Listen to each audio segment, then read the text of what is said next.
Hey, Shalom, Akim, Shalom, man. First off, I want to give all praise and glory to Yahweh, Bashem, Yahweh Shah, Bashem, Rakwah Kodash. We send double honors to the apostles and the elders of Great Millstone. Much peace, love, and salutations to you brothers out there pushing, man. Pushing. Prophecy. This is a quick article that the brother Rakwah Kwam has sent me. Um, and it basically just highlights the inevitability of World War III. With the current events going on with the Trump administration, the Turkish administration, the state of Israel, Great Britain, Russia, China, North Korea, Iran. You can't see the pieces being put in place for prophecy to come to a head. Then it's more than the spirit not dealing with you. You just out there, man. Now this article right here is from the organicprepper.com. The title is 3 Recent Events That Could Send the U.S. Hurtling Toward World War III, right? And so we look into these all these things, and you can see it's popping off, man. It says by Daisy Luther, it says during the election, it really seemed as though Hillary Clinton as president would be a much more likely path to World War III. She even gloated of the action she planned to take that would have led directly and immediately to war. Donald Trump as president seemed less likely to get us into war with Russia. But it appears that tides may have turned back in that direction. This is the book of 2nd Ezra, chapter 9. Verse 1, he answered me then and said, Measure thou the time diligently in itself, and when thou seest part of the signs pass, which I have told thee before, then thou shalt understand that it is the very same time wherein the highest will begin to visit the world which he made. Therefore, when there shall be seen earthquakes and uproars of the people in the world, then shalt thou well understand that the Most High spake of those things from the days that were before thee, even from the beginning. For like as all that is made in the world hath a beginning and an end, and the end is manifest. So even so the times also of the highest have plain beginnings in wonder and powerful works, and endings in effects and signs. And we're seeing that, man. We're seeing those effects and signs manifest themselves out in the world. That's why these great leaders coming up against each other, man. And that's why you keep hearing rumblings of trade and currency wars and inevitably hot wars. Let's read the first part of this in this article of the three events that could send us hurtling towards World War III. 1, the trade tariffs. We're already at financial war with China due to punitive trade tariffs that our governments are instituting on one another. President Trump wants to rebalance global trade in America's favor. It says, and China isn't going to go down without a fight. Here's more information on the list of tariffs the U.S. wants to charge for Chinese merchandise and the retaliatory list from China. The last time we were involved in a major trade war, the Great Depression happened, according to an economics expert for CNN. It says America's last trade war exacerbated the Great Depression in the 1930s when unemployment rose to 25%, claiming it was protecting American jobs. Congress passed the Smoot-Hawley Act in 1930. The original bill was meant to protect farmers, but to build political support, many lawmakers asked for tariffs or taxes on all sorts of goods in exchange for their vote. Several nations, such as Canada, slapped steep tariffs or taxes on U.S. goods shipped and sold abroad. For example, U.S. exports of eggs to Canada fell to 7,000 in 1932 from 919,000 in 1929, and that is absolutely ridiculous. Wow. According to Doug Irwin, a Dartmouth professor and former trade advisor to President Reagan, The result, the U.S. imports fell 40% in the 2 years after Smoot-Hawley. Banks shuttered. Unemployment shot up. Surely there were a litany of factors at play, but economists widely agree Smoot-Hawley made the Great Depression much worse than otherwise. Okay? So basically, these trade tariffs, man, make these other nations react to import-export deals that can drastically affect how much money's coming into certain companies and industries, man. And you know, right now we're seeing the steel, we're seeing intellectual property in China, we're seeing aluminum, and many other things that Trump was talking about.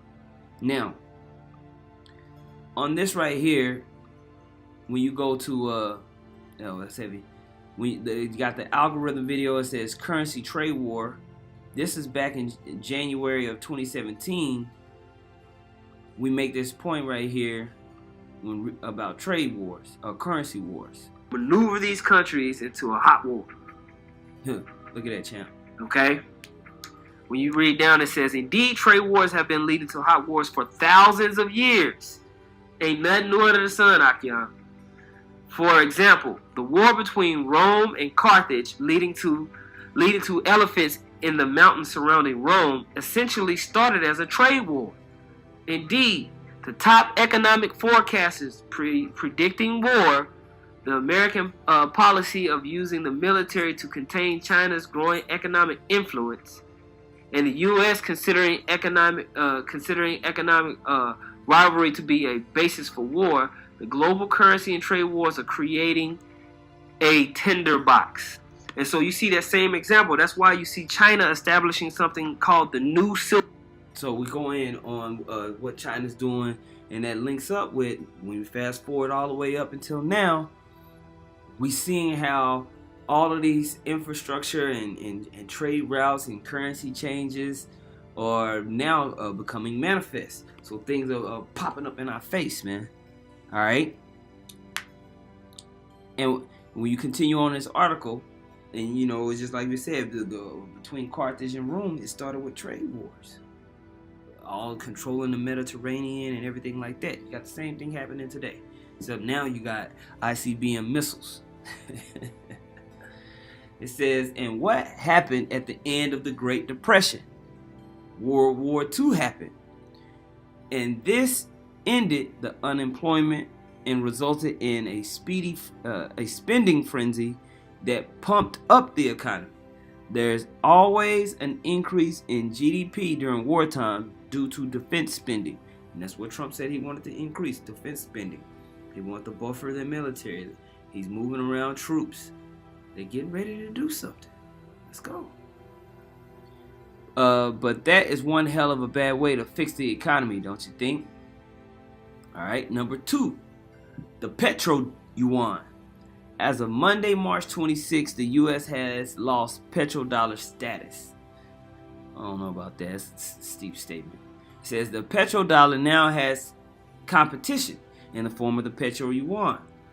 What this means is that previously, the only way anyone in the world could buy oil was to use U.S. dollars to do so. This kept the value of our currency high, but now Russia and China are buying oil using yuan. Others may soon follow because the United States has ticked off a majority of the planet in the past century. And that reminds me of this scripture. Obadiah chapter 1 verse 1, it says, the vision of Obadiah, thus saith the Lord power concerning Edom. We have heard a rumor from the Lord, and an ambassador is sent among the heathen.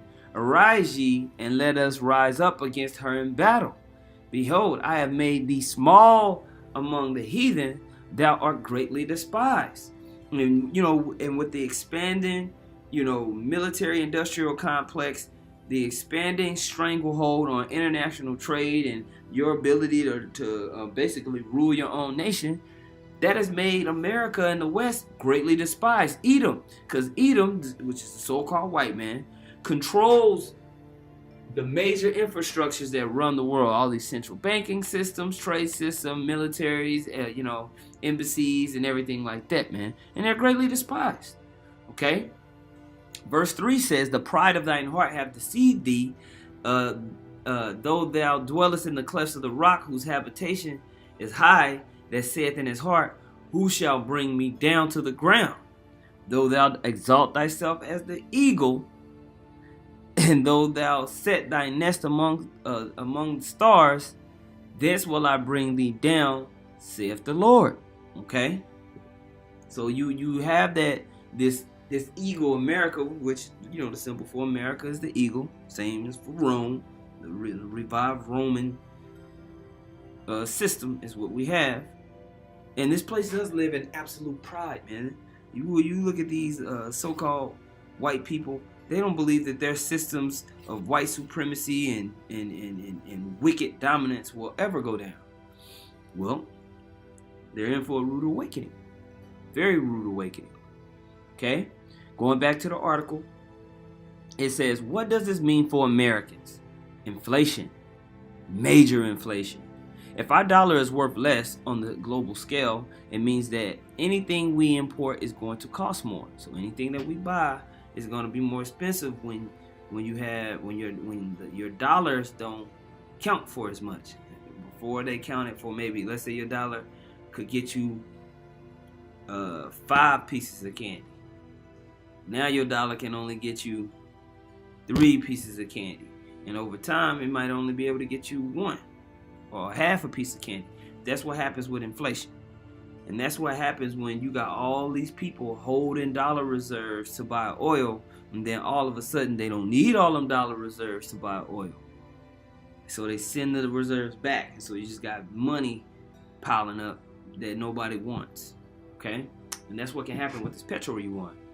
All right, it says, if you want the super detailed economic explanation, this article and video will provide an in-depth info you want on the history and potential collapse of the petrodollar. Okay, which I'm sure they got a link in here. What I'll do is try to remember to put this link in the description box. But as we see, all you have to do is type this title in, and it'll pull right up on the Organic Prepper. Okay, save me some time so I can just upload this and get to my next video. Let's go. It says, many articles have been written about the possibility that the United States will go to war to protect the petrodollar status. This one is a good read. For quick explanation, watch this video. See, fuck it, let's watch it. Joined by the host of RT's Kaiser Report, Max Kaiser. Max, good evening. Thanks for coming on. We're hearing there that China looks set then to challenge the petrodollar. Why does Beijing feel the need to do this? Well, first of all, they're very brave to do this, because countries that have tried to exit the oil dollar matrix have met terrible ends. Of course, Saddam Hussein wanted to trade oil in euros. He was killed. You had Muammar Gaddafi wanted to trade his energy in something other than US dollars. He was killed. So the track record here is pretty dire. So kudos to China for taking this project on. And of course, they are rumored to be the big buyer in the Aramco offering of their state oil facilities coming down the pike. So this makes sense in a geopolitical sense in terms of you've got China and Russia and the Saudis are looking to escape the US dollar hegemony. They're looking to de-dollarize. That's a concept we see all over the world right now as countries want to escape from the U.S. military-industrial complex. These countries around the world are tired of funding America's military adventurism by being a party to the empire of debt, as it's known around the world, the U.S. dollar, and they want to split off. They want their autonomy. China wants autonomy. Russia wants autonomy. Iran wants autonomy. They don't want to be ruled over by the U.S. dollar anymore. So this gives them away this contract, futures contract based in yuan for oil, convertible into gold. It means that these countries can finally, and it's been in place since the end of World War II, escape the Bretton Woods U.S. dollar hegemony, empire of date, supremacy, world reserve currency that is the U.S. dollar, and we're in a new beginning, I think. Is there anything then that the U.S. can do about this? Because it's not going to be happy that it's going to lose the petrodollar. So how would you expect it to fight back? Well, they're exactly right. They will fight back. They will start a war. Maybe they'll start a war between Japan and China. Maybe they'll start a war with North Korea.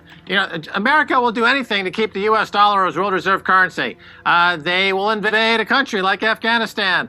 They'll stop at nothing, because this is the basis of the U.S. empire. It's not land-based. It's not based on material goods. It's based on rent-seeking. It's based on lending dollars, getting that income, and then when countries can't pay, they dismantle the assets and take them over. We saw in Latin America, South America. This is how America built its empire. The countries that are resistant to America's financial cartel are Russia, China, Iran. So now they figured out, you know what, we're going to split off from the dollar, and they can do so with this new contract.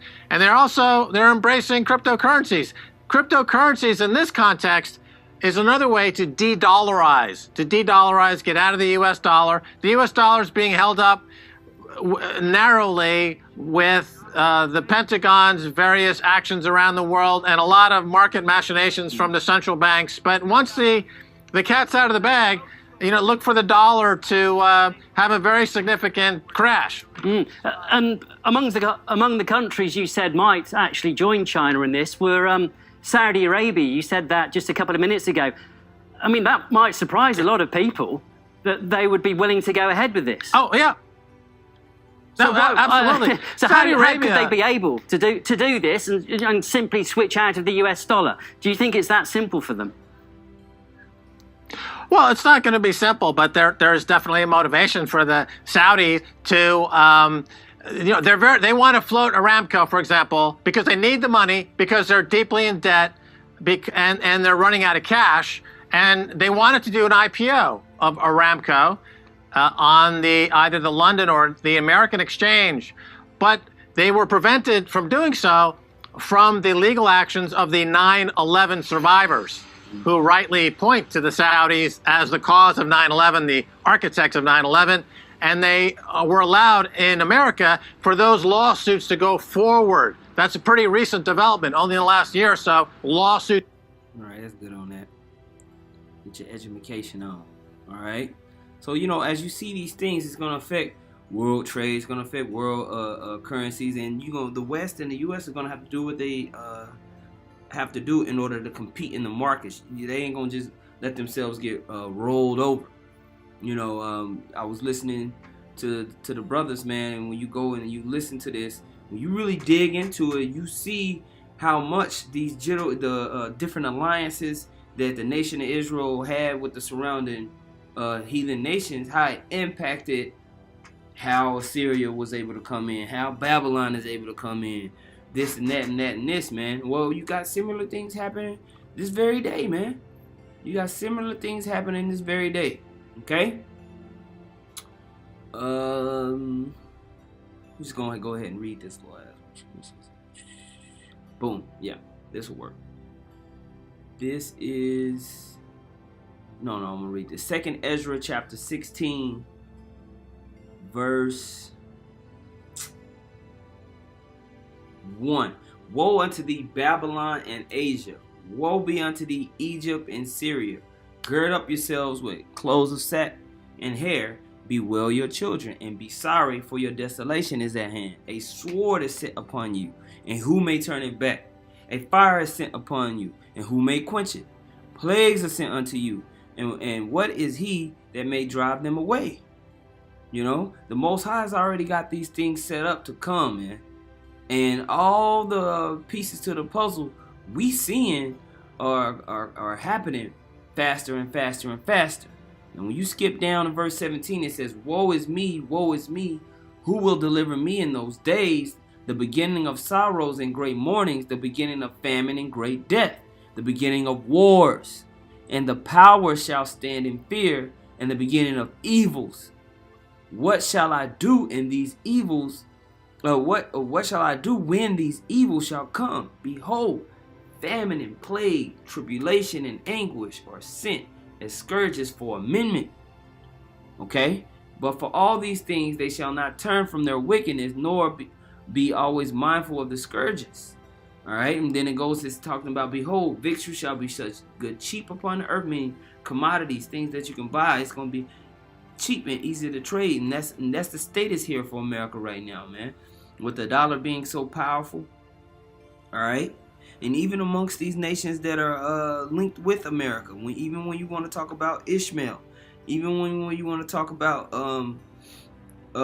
China, you know, these nations have been able to live deliciously because of the evil decrees and unrighteous ways of Esau, of America and the West. Okay, so victuals shall be such good cheap upon the earth that they shall think themselves to be in good case, and even then shall evils grow upon the earth, sword, famine, and great confusion. Okay, and there's going to be a mighty collapse when all these different powers collide. Okay, let's finish this article up, going down to number 3 of the reasons why, recent events that could send the U.S. hurtling towards World War III. Number 3 says, kicking out the Russian diplomats. We also also kicked 60 Russian diplomats out of the United States because Russia was accused of poisoning their own spy on British soil. Trump took the action after the U.S. joined the United Kingdom in accusing Russia of attempting earlier this month to murder a former Russian double agent and his daughter using a nerve agent in the town of Salisbury, England. The action comes just 11 days after the Trump administration leveled the first sanctions against Russia for its interference in the 2016 U.S. presidential election. The United States takes this action in conjunction with our NATO allies and partners around the world in response to Russia's use of military-grade chemical weapon on the soil of the United Kingdom. The latest in its ongoing pattern of destabilizing activities around the world, White House Press Secretary Sarah Sanders said in a statement. Russia, the world's favorite scapegoat, recently denies responsibility for the poisoning. It's complete drivel, rubbish, nonsense that somebody in Russia would allow themselves to do such a thing ahead of elections and the World Cup. Putin told supporters after winning a 4th term as president. We have destroyed all chemical weapons, rejecting the Britain's claim that only Moscow could be behind the nerve agent attack on former double agent Sergei Skripal and his daughter Yulia. Let's see. As for the dozens of Russian diplomats expelled from the countries around the world, Russia has promised a response.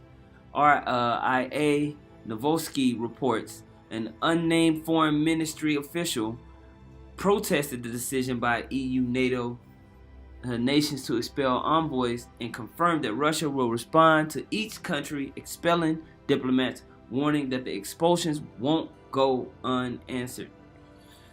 And then, going back and forth, it says, whether Russia is responsible for the poisoning of their former agent or not, this incident and the response could lead to, you guessed it, war. President Trump seems to be building a war cabinet. If Russia and China decide to team up, it's a safe bet that they won't just be making passive-aggressive comments to the U.S. We can look for a brutal and decisive attack.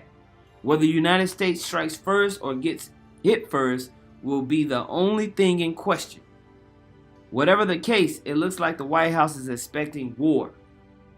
There was more upheaval in Washington, D.C. last week when President Trump replaced his national security advisor. Many people were shocked when Trump booted H.R. McMaster and replaced him with the avid war hawk, John Bolton. I am pleased to announce that effective April 9th, 2018, it says, at AMB John Bolton will be my new national security advisor.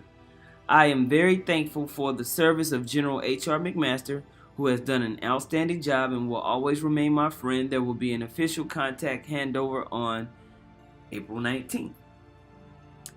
The two have been discussing this for some time. The timeline was expedited as they both felt it was important to have the new team in place instead of constant speculation, a White House official said. This was not related to any one moment or incident, rather it was the result of ongoing conversations between the two. John Bolton ranks up there on my list of really bad choices, along with Jeff Sessions and Mike Pompeo.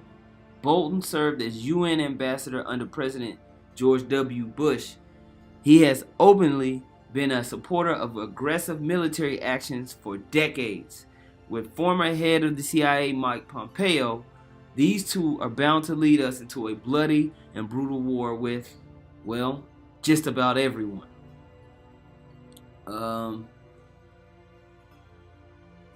Fuck it, let's just read it. It says, it is no coincidence that next in line for Donald Trump's Secretary of State position is Pompeo himself.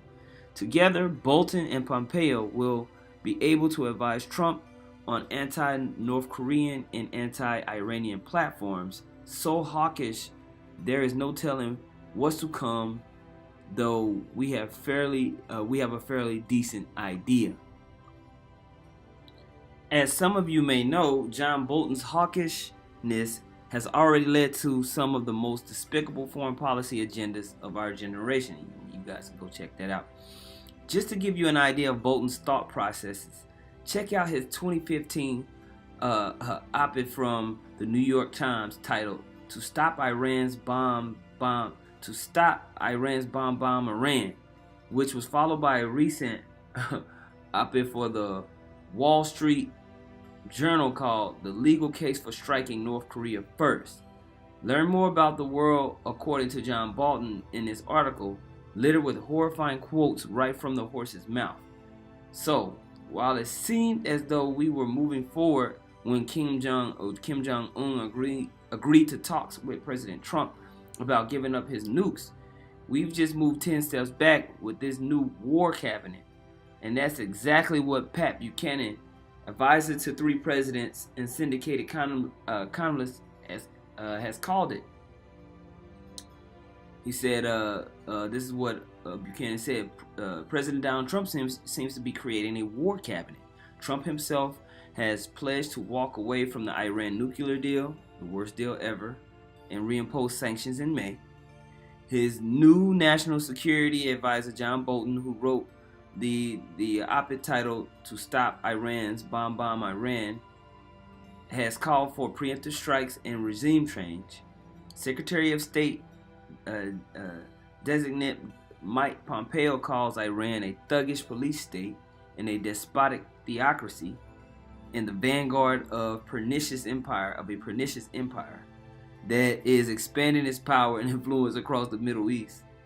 Trump's favorite Arab ruler, 32-year-old Saudi Prince Mohammed bin Salman, calls Iran's Ayatollah Khomeini the Hitler of the Middle East. Bibi Netanyahu is monomaniacal on Iran, calling the nuclear deal a threat to Israel's survival and Iran the greatest threat to our world. UN Ambassador Nikki Haley echoes them all. Do you want a war? Because this is how you get war. Okay? So I wanted to read that, man. Hey, man, World War III is inevitability, man. You know, that's why you read here in Jeremiah 51:46, it says, well, you know what? Start at 45. It says, "My people go out in the midst of her, and deliver ye every man his soul from the fierce anger of the Lord, and lest your heart faint, and ye fear for the rumor that shall be heard in the land. A rumor shall both come 1 year, and after that in another year shall come a rumor, and violence in the land, ruler against ruler. Therefore, behold, the days come that I will do judgment upon the graven images of Babylon, and her whole land shall be confounded, and all her slain shall fall in the midst of her. Then the heaven and the earth and all that is therein shall sing for Babylon, for the spoiler shall come unto her from the north, saith the Lord." Okay? And hey, man, the Most High is preparing to bring this thing. He's preparing to bring this thing. That's why you're seeing these moves being made with the petrol yuan, the trade tariffs, okay, this war cabinet, okay, them kicking out all the Russian ambassadors, the current military drills going on in the South China Sea, the tanks being compiled over there in Jordan, okay. You got F-16s get shot out the sky over there in Yemen, okay, by the Houthi rebels, which are backed by Iran. Okay. So hey, man, now that you got this petrol yuan on the deal, it's time to get it. All right. It's time to see these prophecies go ahead and unfold, man. And it's a beautiful thing, man. I just wanted to put that update out there, man.